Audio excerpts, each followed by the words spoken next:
ముందుగా ఇప్పుడు ఈ పెయిన్ వస్తుందనేందుకు దాని కారణాన్ని తెలుసుకోవడం ఒక పద్ధతండి.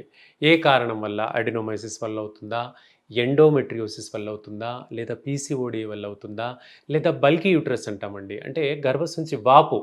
అది కారణం ఏంటో తెలియకుండా ఉన్నట్టుండి గర్భసంచి వాపు ఉంటుంది. దాన్ని బల్కీ యూట్రస్ అంటారు.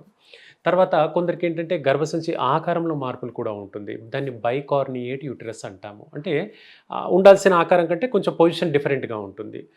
2 భాగాలుగా హెడ్ అనేది 2 భాగాలుగా కూడా ఏర్పడుతుంటుంది. ఇలా ఈ కారణానికి అనుగుణంగా మెడిసిన్స్ వాడుకుంటే సరిపోతుందండి. ఏ పెయిన్ కిల్లర్ మాత్రలైనా ఒకరోజు, 2 రోజుల వరకు పరిమితమైతే సరిపోతుంది. అలా ప్రతి నెల 5, 10 మాత్రలు వాడుతూ ఉంటే మాత్రం డేంజర్ అండి. నేను చూసాను. మంచి యంగ్ ఏజ్ అమ్మాయిలు 20, 25 ఏజ్ గ్రూప్ అమ్మాయిలు పెయిన్ కిల్లర్‌లు పదే పదే అంటే ఆ టైంలో ఒక షీట్ మొత్తంగా ఓ 2 షీట్లు కంప్లీట్ అయిపోవడం. అంటే 20 మాత్రలు అయిపోవడం. పెయిన్ కిల్లర్‌లు 20 మాత్రలు. ప్రతి నెల 20 మాత్రలంటే అది ఎప్పటికైనా సైడ్ ఎఫెక్టే కదండీ! అన్నెసెసరీ. ఇంకోటేంటంటే అవి వాడుతూ పోవడం మూలంగా హార్మోన్ ఇంబాలెన్స్ ఎప్పటికీ ఉంటుంది. అది ఇంకో సైడ్ ఎఫెక్ట్‌కి చూపిస్తుంది.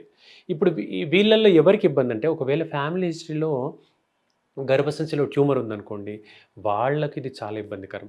ఫ్యామిలీ హిస్టరీలో ఉంది కాబట్టి, నువ్వు ఇక్కడ పెయిన్ కిల్లర్‌లు ఎక్కువగా వాడితే, ఇది ప్రమాదకరంగా మారి, అది క్యాన్సర్ తాలూకు కణితిగా మారే ప్రమాదం ఎక్కువగా ఉంటుంది.